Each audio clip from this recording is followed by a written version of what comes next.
Buenas noches a todos. Vamos a comenzar con el tema la divinidad de Jesús. Y vamos a el libro de Apocalipsis, por favor, acompáñenme al libro de Apocalipsis. Apocalipsis capítulo 1, versículo 8 dice así: Yo soy el alfa y la omega, el principio y fin, dice el Señor, el que es, el que era y el que ha de venir, el Todopoderoso.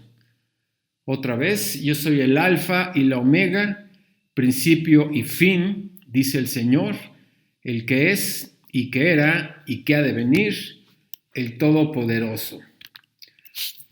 Bueno, pues este versículo poderoso, ahora sí que revelador, describe la naturaleza divina de Jesús.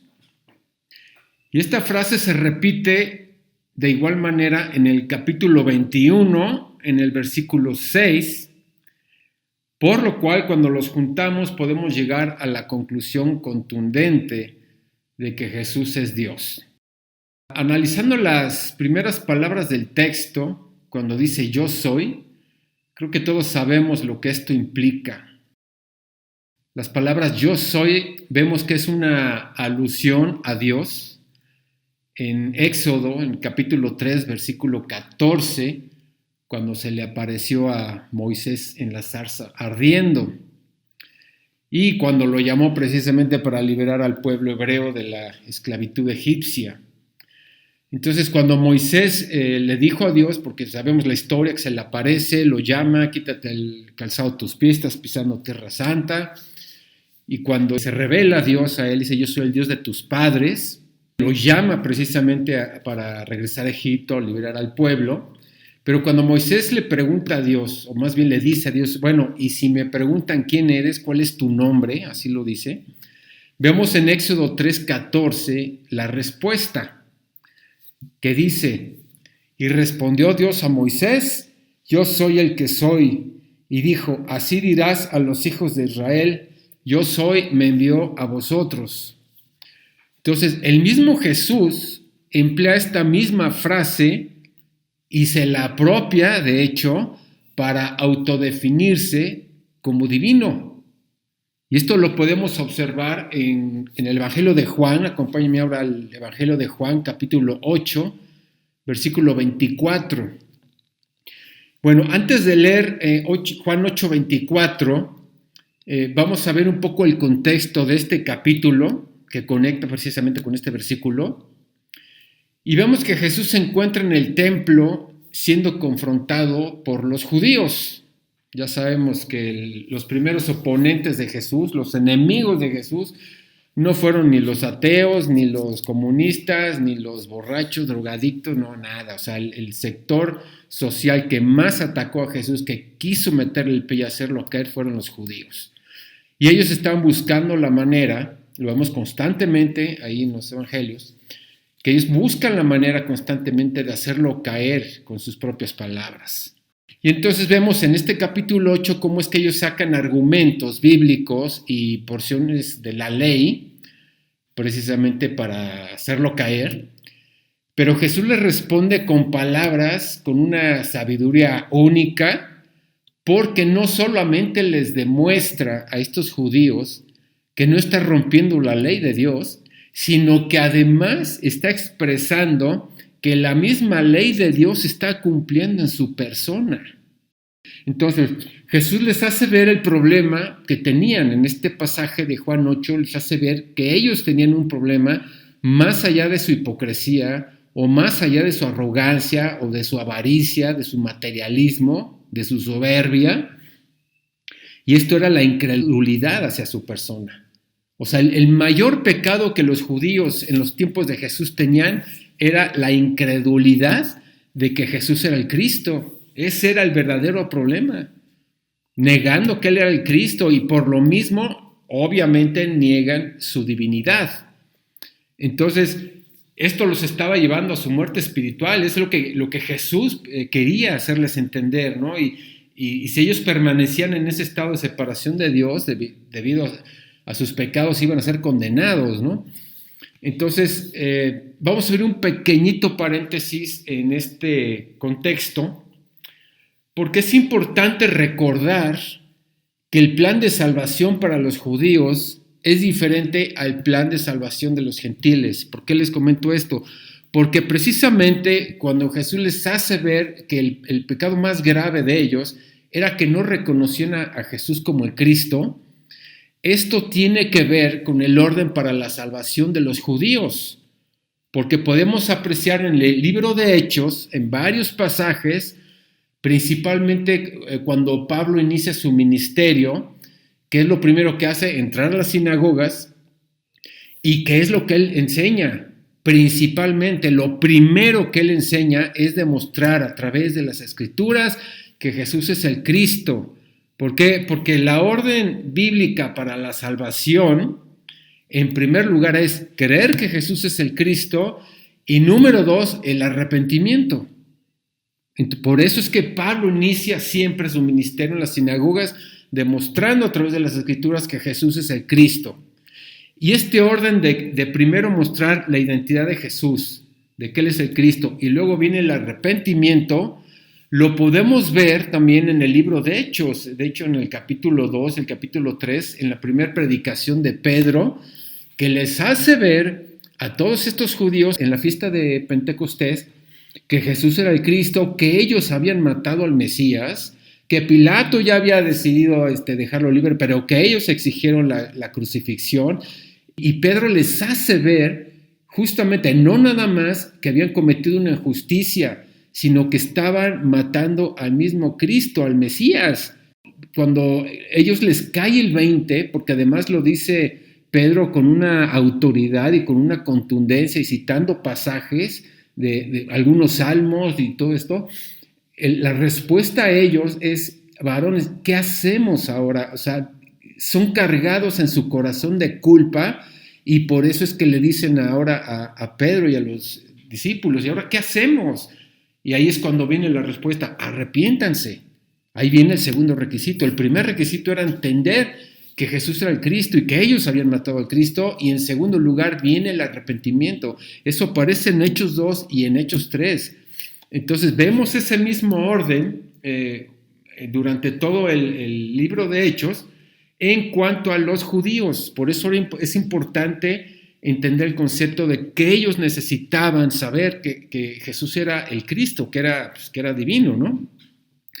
Entonces, ese es el contenido, repito, del Evangelio visto desde el punto de vista mesiánico, porque este contiene todo el trasfondo histórico, ceremonial, tipológico, las leyes de Dios dadas al pueblo de Israel. Ahora sí que el pueblo de Israel tenía el conocimiento de lo que significaba el Cristo, el profeta, sacerdote y rey. Todo esto era un contexto judío, y todo este contexto los gentiles son totalmente ajenos, sobre todo en esa época, porque a un gentil tú le hablabas del Cordero, de que el Salvador de este mundo era un Cordero manso, y eso en la mente de los gentiles no les cae el 20, no lo entendían, decían: no, pues mejor me quedo con mis dioses, que son más fuertes. Por eso es que todo este contexto, el contenido del evangelio mesiánico. En otras palabras, si los judíos no creen primeramente que Jesús es el Cristo, aunque se arrepientan, no pueden recibir el perdón de los pecados. Y eso aplica tanto a judíos como a gentiles. Los gentiles, si se arrepienten, una persona que se arrepiente nada más, no sirve de nada. ¿Qué es lo que necesita? Necesita creer en el evangelio, en el caso de los gentiles. Y lo mismo con los judíos, necesitaban creer que Cristo, que Jesús es el Cordero de Dios que quita el pecado del mundo, y a través de la sangre de ese Cordero es que se obtiene el perdón de pecados, como se hacía en las leyes ceremoniales cuando estaban en el desierto. ¿Ok? Entonces, para los gentiles la Biblia muestra que el plan de salvación es al revés. Mientras que para los judíos es creer que Jesús es el Cristo y luego el arrepentimiento, para los gentiles es al revés, como lo dijo Jesús en Marcos 1:15. Primero es el arrepentimiento y luego viene el creer en el evangelio. ¿Y cómo va a venir el arrepentimiento a los gentiles? Es cuando escuchan el problema en el que se encuentran, es cuando se les habla de pecado, de justicia y de juicio. Entonces, una vez que ellos son conscientes de su culpabilidad, entonces ahora sí es creer en el Evangelio, que es la buena noticia de que Jesús recibió el castigo que ellos merecían y que a través de este sacrificio se imputa la culpabilidad del delincuente en Jesús y la inocencia de Jesús se le imputa al delincuente y quedando delante de los ojos de Dios ya en un estado de inocencia, ya quedan salvos, ya quedan absueltos de todo pecado. Esto es el Evangelio desde el punto de vista jurídico. Se dan cuenta que es el mismo Evangelio, pero son dos maneras diferentes de cómo abordarlo, porque para Dios hay dos tipos de personas, los judíos y los gentiles, o los no judíos. Entonces, no es que haya otro Evangelio, o que haya dos Evangelios. Y yo no estoy hablando de otro Evangelio, porque la misma Biblia muestra que es el mismo Evangelio. O sea, es el mismo personaje, la misma obra en la cruz, el mismo sacrificio, el mismo Salvador, el mismo resultado, pero está expuesto de manera diferente para los dos tipos de personas delante de Dios, que son los judíos y los gentiles.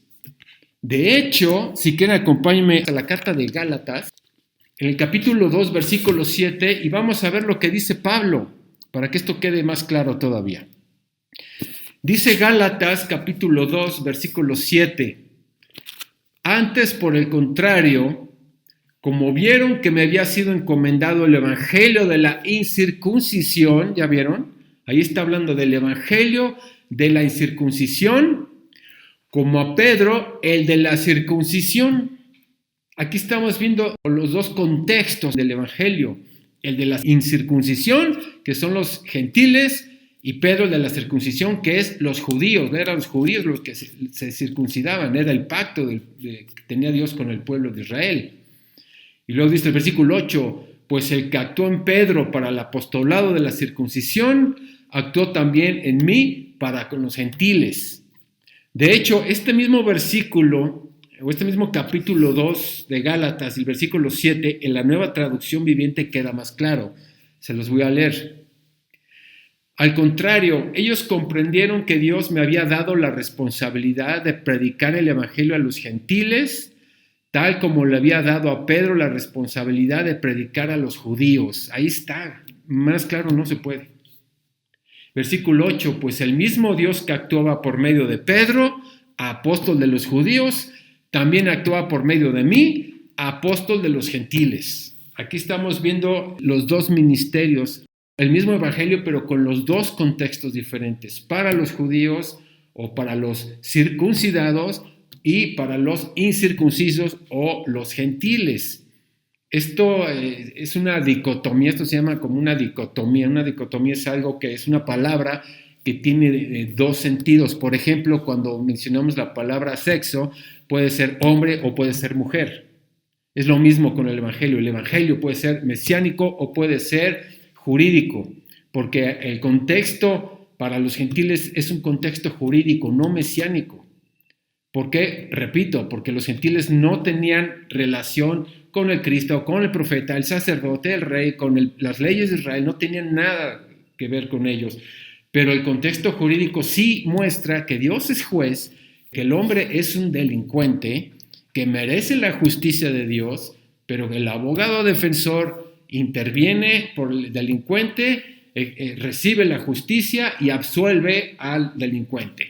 Entonces son términos jurídicos que lo entiende cualquiera. ¿Sí me doy a entender? Entonces, esta dicotomía del evangelio nos lleva también a cuestionar lo que significa el apostolado de Pablo, como lo acabamos de leer ahorita, Gálatas 2:7, en la Nueva Traducción Viviente, en el versículo 8, que habla del apóstol de los judíos, a Pedro como el apóstol de los judíos y a Pablo como el apóstol de los gentiles. Entonces, aquí vamos a conectar un poquito el significado del apostolado de Pablo, que es un subtema, por decir así, de este estudio, ¿no? Entonces, como lo dice, el apóstol de los gentiles, predicando el evangelio de la incircuncisión. De aquí nos surge una pregunta, mis amados, yo quisiera hacérselas a ustedes. ¿Fue realmente Pablo el sustituto de Judas? ¿Fue Pablo el sustituto de Judas o, por decirlo así, en otras palabras, el 12º apóstol, porque sabemos que Judas dejó el ministerio, su enfoque estaba en otra cosa, pero había que completar que fueran 12 apóstoles. Entonces la pregunta es, ¿Pablo fue realmente el sustituto de Judas o el 12º apóstol? Yo en lo personal, yo sí pensé por mucho tiempo que Pablo era el 12º apóstol. ¿Por qué? Porque Matías, que bien aparece en Hechos 1:26, en el contexto recordamos que Pedro está diciendo, bueno, pues ya Judas ya se fue, valió, hay que ocupar ese lugar, ¿no? Entonces echan suertes, ¿no? Entonces fue elegido la suerte, que a fin de cuentas uno dice, no, pues este es un método mundano, eso no vino de Dios, no fue Jesús, ni Dios, ni el Espíritu el que decidió, sino la suerte, ¿no? Bajo ese argumento uno dice, no, pues es que él no pudo haber sido el apóstol porque fue llamado erróneamente, y un argumento que fortalece esto es que Matías no aparece en ninguna parte ya. No aparece ni en el resto del libro de Hechos, ni en las cartas de Pablo, ni en ningún lugar, porque no fue llamado por Dios, fue llamado por iniciativa de Pedro, que puede ser, ¿no? Sin embargo, aquí hay algo interesante, porque si vamos a la primera carta, acompáñame a la primera carta de Corintios. Vamos a ver en la primera carta de Corintios, capítulo 15, versículos 3 al 5, que dicen lo siguiente. Porque primeramente os he enseñado lo que asimismo recibí, que Cristo murió por nuestros pecados, conforme a las Escrituras, y que fue sepultado, y que resucitó al tercer día, conforme a las Escrituras, y chequen lo que dice, y que apareció a Cefas, y después a los 12. ¿Ya vieron? Aquí Pablo está corroborando que había 12. O sea, sí está incluido Matías. Porque no hay otro. Tenía que ser Matías. Entonces, otro argumento que se ha levantado también por ahí es que Pablo es el 13º apóstol. ¿Por qué? Pues porque también se le llama apóstol. Entonces quiere decir que entonces hay 13 apóstoles. Sin embargo, si vamos a Apocalipsis, ahora sí vamos otra vez a Apocalipsis capítulo 21, versículo 14, que está describiendo la nueva Jerusalén, está describiendo el nuevo reino que nos espera a todos.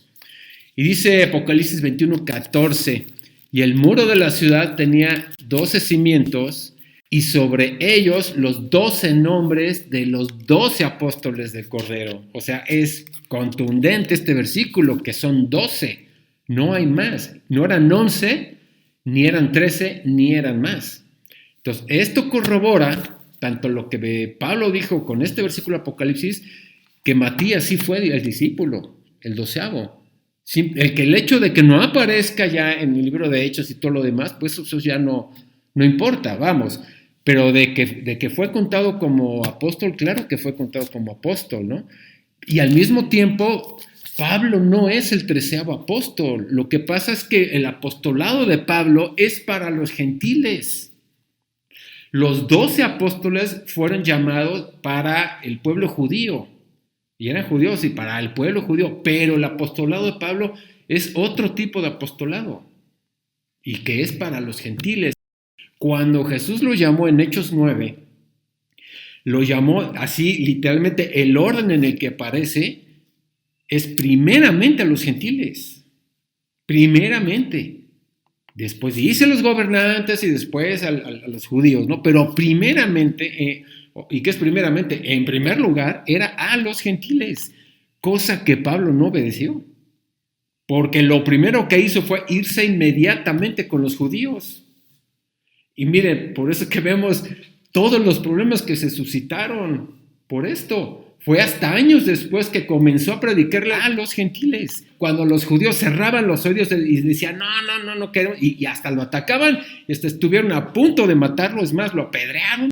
Tuvo que huir todo el tiempo, estaba huyendo, porque su llamado era a los gentiles primeramente. Hasta que de plano ya vio que los judíos estaban totalmente cerrados. Les dice, ¿saben qué? Ahora nos vamos con los gentiles. Ahora sí. Y entonces vemos cómo es que el plan para seguir tratando a los judíos quedó cerrado. O sea, el apostolado para los judíos quedó cerrado ya con Matías. El trato de Dios con el pueblo judío también quedó cerrado, vamos. No quiere decir que los desechó, ya lo sabemos, y esto lo explica Pablo en la carta a Romanos. No es que los haya desechado, pero ya dejó de enfocarse en ellos. O sea, ellos, los judíos, tuvieron su tiempo, su oportunidad, tuvieron 4,000 años de trato con Dios. Fíjense, desde el llamado de Abraham y todo, ya cuando se formó a través de la descendencia de Jacob y todo esto, a partir de ahí, Dios empezó a tratar con ellos 4,000 años.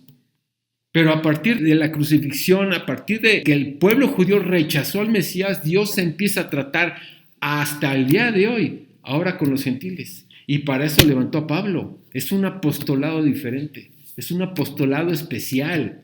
El apostolado para los judíos quedó cerrado, el plan para seguir tratando a los judíos también quedó cerrado, y toda la atención de Dios se encuentra en las demás naciones. Y la Biblia le llama a esto el tiempo de los gentiles. Es el tiempo de la evangelización, mis amados. Por eso el contenido de la predicación a los gentiles es diferente a la predicación a los judíos. Por eso estos dos puntos de vista diferentes en el evangelio. Por esos contextos diferentes. Ahora, en ese contexto, cuando Jesús, volviendo a Juan 8, capítulo 8, en ese contexto, cuando Jesús les está diciendo todo esto y haciéndoles ver su pecado, vamos, dice en el versículo 24, por eso os dije, Juan 8:24, por eso os dije que moriréis en vuestros pecados, porque si no creéis que yo soy, en vuestros pecados moriréis. O sea, ¿quién más iba a entender perfectamente a qué se refería cuando dijo, si no crees que yo soy, más que los judíos? Esto no es un texto para los gentiles. Jesús, en este texto de Juan 8:24, se autodefine como el yo soy. Los judíos sabían que este nombre se usa cuando se habla de Dios en su relación con el hombre, como lo hizo con Moisés. Entonces, cuando Jesús lo menciona de manera deliberada e intencional y lo vuelve a repetir en el versículo 28, profetizando la crucifixión, despertó la conciencia de varios de ellos, varios de estos judíos, al punto que en el versículo 30 la Biblia dice que muchos creyeron en él. Este fue el detonador. Muchos creyeron en él, como dice Juan 8:30. Pero a pesar de esto, Jesús insistió a estos judíos que habían creído en él en la necesidad de permanecer en su palabra para conocer la verdad y ser liberados. Juan 8:31, si permaneceres en mi palabra, bueno, dice, y le dijo a los judíos que habían creído en él, si permaneceres en mi palabra, conoceréis la verdad, seréis mis discípulos, conoceréis la verdad y la verdad los hará libre. Pero estos hombres, a pesar de esto, Jesús insistió en esos judíos que habían creído en él, en la necesidad de permanecer en su palabra, para conocer la verdad y ser liberados. Entonces, estos judíos, en lugar de razonar estas palabras, comenzaron a autojustificarse y a cuestionarlo. No, nosotros nunca hemos sido esclavos. En lugar de haber razonado y pensado lo que había dicho Jesús, empiezan a autojustificarse, empiezan a cuestionar a Jesús, al punto que Jesús no quitaba el dedo de la llaga, y al final de su prédica vuelve a reiterarles que Él es el yo soy. Versículo 58. Mayor aún que Abraham, le dice, yo soy mayor que Abraham. Por lo que estos mismos que habían creído en Él, después de reafirmar su divinidad, después de que Jesús les vuelve a decir yo soy y reafirmar su divinidad, al final del capítulo ya lo querían apedrear, fíjense. Los mismos que habían creído en él, los mismos del versículo 30, al final del capítulo 8 ya querían apedrear a Jesús. Fíjense, ¿y qué nos muestra esto? Que creer no es suficiente. La gente puede creer y nosotros lo sabemos, mis amados. O sea, tú le preguntas a cualquier persona, ¿crees en Jesús? Te van a decir que sí, o ¿crees en Dios? Pues sí, ¿no? Pero, ¿y? No hay ningún impacto en sus vidas. Eso es barato, o sea, es como creer que el cielo es azul. Entonces, esta frase tan impactante de yo soy, Jesús la volvió a emplear en el capítulo 18, versículo 6. cuando llegaron los guardias a arrestarlo en el huerto de Getsemaní, cuando están buscando a Jesús, ¿dónde está Jesús? ¿Quién es Jesús? Y dice, yo soy. Al mencionar esta frase, la Biblia dice que los guardias retrocedieron y cayeron al suelo. Ahora fíjense, en contraste con esta frase poderosísima, vemos cómo el mundo la ha usado para chantajear y hacer negocio con la gente. O sea, para prostituirla, por decir así. Centrando a la gente en uno mismo, para autoengañarse, repitiendo frases, como lo podemos ver en cantidad de prédicas motivacionales o de meditación, cuando dicen yo soy amor, tú decreta yo soy amor, yo soy abundancia, yo soy prosperidad, yo soy paz, y hasta llegar a decir yo soy Dios. Todo esto está enfocado al materialismo y al humanismo, cuando la Biblia muestra totalmente lo contrario. ¿Por qué? Porque antes de la conversión, basándonos en Romanos capítulo 1 y bueno, empezando en Isaías 64:6, antes de la conversión, la verdad bíblica muestra que yo soy suciedad, Isaías 64:6. Y en Romanos 1 dice, yo soy injusto, yo soy perverso, yo soy avaro, yo soy malo, yo soy envidioso, yo soy mentiroso, yo soy murmurador, yo soy soberbio, yo soy altivo, yo soy desobediente, yo soy desleal, yo soy un hipócrita. En otras palabras, yo soy un pecador. Fíjense el contraste tan diferente de lo que esta gente mundana hace. Cuando dice yo soy abundancia, yo soy prosperidad, yo soy amor. Y la Biblia dice otra cosa. Antes de la conversión, como lo acabamos de leer, y podríamos extender esta lista. Ahora, ese es el verdadero yo soy de la raza humana. Pero en contraste, podemos observar lo que Jesús afirmó en el Evangelio de Juan nada más. Cuando dice Juan 6:48, yo soy el pan de vida. Juan 8:12, yo soy la luz de este mundo. Juan 8:23, yo soy de arriba. Juan 10:7, yo soy la puerta de las ovejas. Juan 10:11, yo soy el buen pastor. Juan 11:25, yo soy la resurrección y la vida. Juan 14:6, yo soy el camino, yo soy la verdad, yo soy la vida. Juan 14:11, yo soy en el Padre. Juan 15:1, yo soy la vid verdadera. Juan 15:5, yo soy la vid, nuevamente. Y luego, como acabamos de ver en el versículo de hoy, aquí en Apocalipsis 1:8, yo soy el alfa y el omega, yo soy el principio y el fin.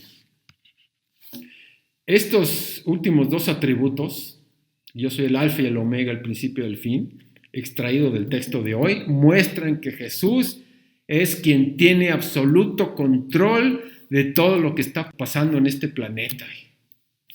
O sea, el fin del mundo no está condicionado a dictadores dementes, ansiosos por usar sus juguetes nucleares, sino por Dios. Dios es el que tiene el control absoluto de los tiempos y del fin del mundo.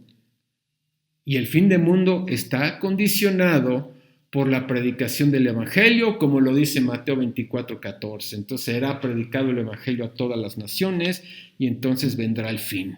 O sea que no teman que si la guerra de acá, la guerra de allá, todo esto es un sensacionalismo, es triste, la verdad sí es muy triste, pero mis amados, el mundo no se va a acabar, no se preocupen que todavía falta mucho, estamos en el tiempo de los gentiles. Como les comentaba hace rato, si Dios le dio al pueblo judío 4,000 años de trato, ¿cuánto tiempo lleva tratando a los gentiles? ¿Cuánto tiempo tenemos? 2,000 años.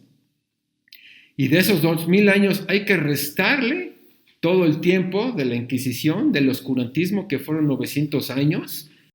Dios está interesado y además así está escrito, hasta que todo el mundo escuche el Evangelio, hablando de las naciones, del mundo gentil, entonces vendrá el fin. Nunca se ha propagado el Evangelio como hoy en día se está propagando. Y esto apenas está comenzando, mis amados, está apenas. ¿Cuánto tiempo tiene el Internet? Apenas tienen 20, 30 años. Entonces todavía falta. Y además de esto, además faltan muchas cosas por suceder, como la apostasía, el levantamiento del tercer templo, el anticristo y todo esto, y no se ve ahorita, pero para nada, para nada. Ahorita estamos en el tiempo de los gentiles, en el tiempo de la predicación del evangelio. Ahora, volviendo al texto, cuando dice el alfa y el omega, sabemos que es la primera y la última letra del alfabeto griego, y luego se recalca esta idea de totalidad con la frase yo soy el principio y el fin. Con estas frases, mis amados, podemos ver que nosotros estamos en medio y que Jesús es el comienzo y el final de todo. Todo está bajo su control. Él es el Señor de la historia. Bueno, es el Señor de la creación y el Señor de la historia. Todo está bajo su soberanía. Ahora dice Isaías 44:6, hace alusión a Jesús, lo que acaba de decir, de que yo soy el alfa y el omega, el principio y el fin. Dice Isaías 44:6, así dice Jehová el Rey de Israel y su Redentor, Jehová de los ejércitos, yo soy el primero y yo soy el postrero y fuera de mí no hay Dios.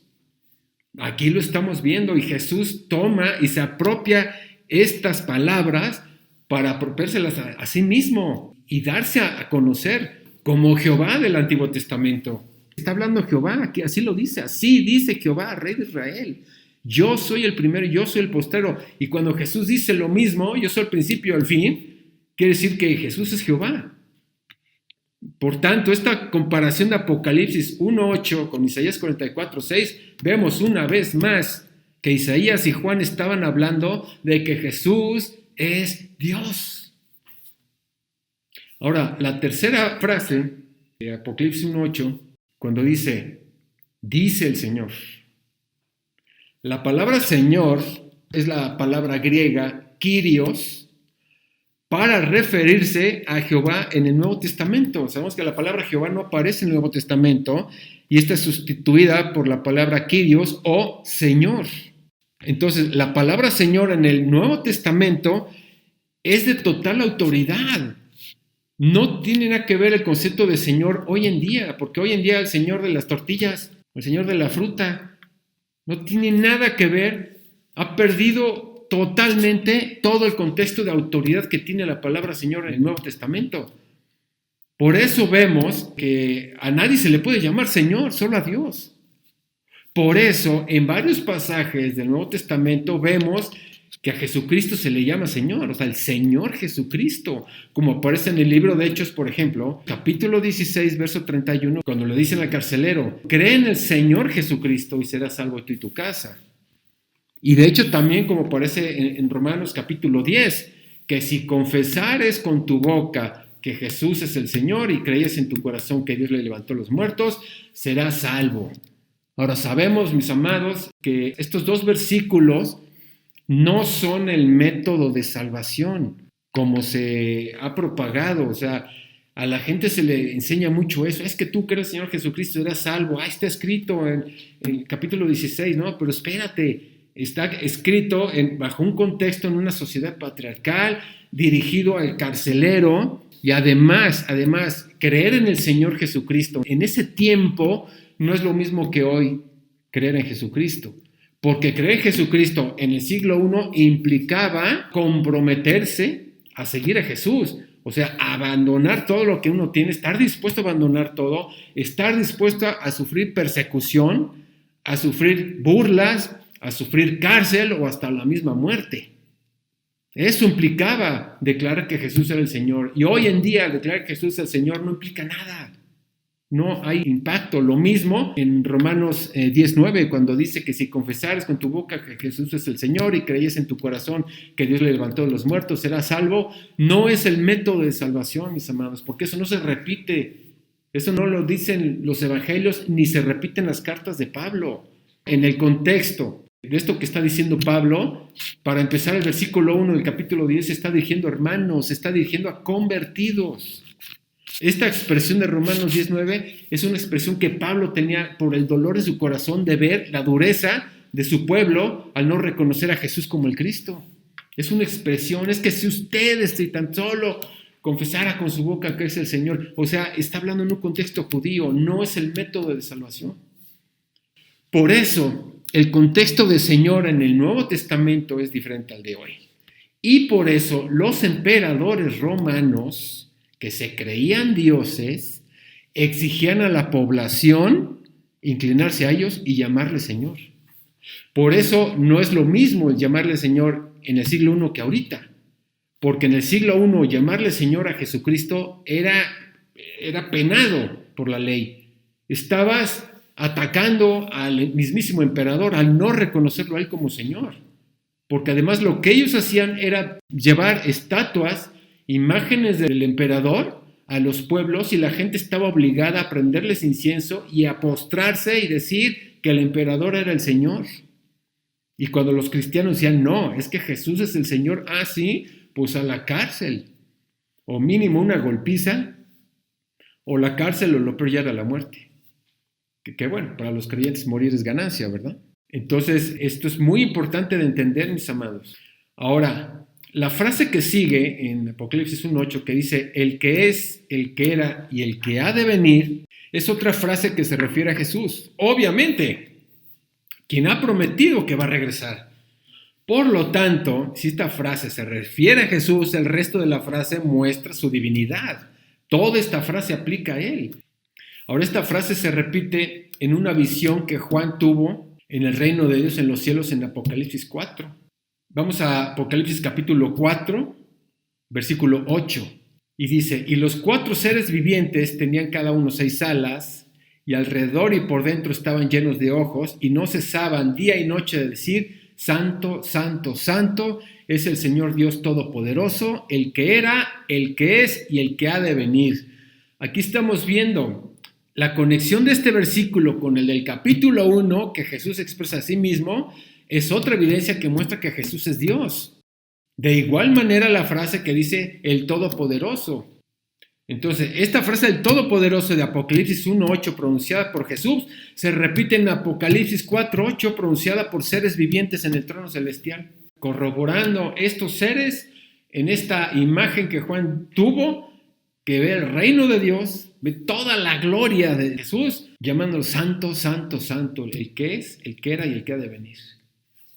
Esta frase del Todopoderoso también aparece en Éxodo capítulo 6, versículo 3. Y dice, y aparecía a Abraham, a Isaac y a Jacob como Dios omnipotente, mas mi nombre Jehová no me di a conocer a ellos. En la Nueva Traducción Viviente, ahí sí aparece el Dios Todopoderoso. En la Nueva Traducción Viviente, yo soy Yahvé, el Señor. Me aparecía a Abraham, a Isaac y a Jacob como el Shaddai, Dios Todopoderoso. Ahí lo estamos viendo. Nuevamente esta frase está refiriéndose a Jehová del Antiguo Testamento. O sea, Jehová del Éxodo 6:3 es Jesús del Apocalipsis 1:8. Y lo mismo podemos ver cuando Isaías profetiza el ministerio de Juan el Bautista, cuando menciona capítulo 40 de Isaías, 43. Voz que clama en el desierto, preparad el camino a Jehová, enderezar calzada en la soledad a vuestro Dios. Y esto vino a cumplirse en Mateo 3:3, cuando aparece Juan el Bautista. Este es aquel de quien habló el profeta Isaías cuando dijo, voz del que clama en el desierto, preparar el camino del Señor, enderezar sus sendas. O sea, ¿a quién le estaba preparando el camino Juan el Bautista? Pues a Jesús, ¿no? Y si lo relacionamos con Isaías 40, ¿quién está hablando? Preparar el camino a Jehová.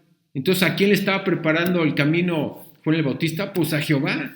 Y esto derrumba totalmente la doctrina de los testigos de Jehová, de que Jesús no es Dios, de que es un ser separado. Y miren, hay otros ejemplos. Vamos a Zacarías capítulo 12, versículo 10. Podemos ver de manera inferencial que Jesús del Nuevo Testamento es el Jehová del Antiguo Testamento. Zacarías 12:10 dice, y derramaré sobre la casa de David y sobre los moradores de Jerusalén espíritu de gracia y de oración, y mirarán a mí, chequen, y mirarán a mí, a quien traspasaron, y llorarán como se llora por hijo unigénito, afligiéndose por él como quien se aflige por el primogénito. En otras palabras, ahí me van a ver crucificado. Otro pasaje, Ezequiel 34:11, y muestra otra profecía que Jesús venía a cumplir. Dice Ezequiel 34:11, porque así ha dicho Jehová el Señor. Está hablando Jehová el Señor, chequen, Así ha dicho Jehová el Señor. He aquí yo mismo iré a buscar a mis ovejas y las reconoceré. Como reconoce su rebaño el pastor el día que está en medio de sus ovejas esparcidas, así reconoceré mis ovejas y las libraré de todos los lugares en que fueron esparcidas y del día nublado y de la oscuridad. Ahí estamos viendo luego en Juan 10 cuando Jesús dice, yo soy el buen pastor, mis ovejas oyen mi voz, aquí yo vengo por ellas. Ahí está el cumplimiento. Entonces esto derriba totalmente, mis amados, esa falsa doctrina de los testigos de Jehová. Ahora, para terminar, en el contexto de la frase de hoy de Apocalipsis 1:8, vemos que Juan, quien se encontraba exiliado en la isla de Patmos, ya lo sabemos, se le aparece Jesús con toda su gloria y majestad. Y Juan describe del versículo 4 al 7 lo siguiente. Juan, a las 7 iglesias que están en Asia, gracia y paz a vosotros, del que es y que era y que ha de venir, de los 7 espíritus que están delante de su trono, y de Jesucristo el testigo fiel, el primogénito de los muertos, y el soberano de los reyes de la tierra, al que nos amó y nos lavó de nuestros pecados con su sangre, y nos hizo reyes y sacerdotes para Dios su Padre. A él sea gloria e imperio por los siglos de los siglos. Amén. He aquí que viene con las nubes, y todo ojo le verá, y los que le traspasaron, y todos los linajes de la tierra harán lamentación por él. Sí, amén. Fíjense, este pasaje es un desglose de lo que fue el ministerio de Jesús. O sea, este pasaje muestra lo que fue su obra, su muerte, la resurrección, su regreso, el juicio a las naciones, su autoridad cósmica. Ahora, chequen, para Dios, Jesús es el testigo fiel, de acuerdo a este pasaje. Para la iglesia, el primogénito de entre los muertos. Y para el mundo, el soberano de los reyes de la tierra. Pero esta descripción inicia con la frase, como acabamos de ver, el que es y el que era y el que ha de venir, en el versículo 4. Y luego cuando dice los 7 espíritus que se mencionan, en el versículo 4, bien podría ser los 7 espíritus que menciona Isaías en el capítulo 11, en conjunto. Y de hecho estos espíritus en conjunto, de la misma manera que este versículo, son el espíritu operante de Dios, o sea, el Espíritu Santo. Entonces, como Dios el Padre eterno, Él era en el pasado, en el presente y vendrá en el futuro. Como Dios el Espíritu, Él es el Espíritu que ha sido 7 veces intensificado para operar en esta tierra. Y como Dios el Hijo, Él es el testigo, el testimonio, la expresión de Dios, el primogénito de entre los muertos para la iglesia, la nueva creación, el soberano de los reyes de la tierra para el mundo.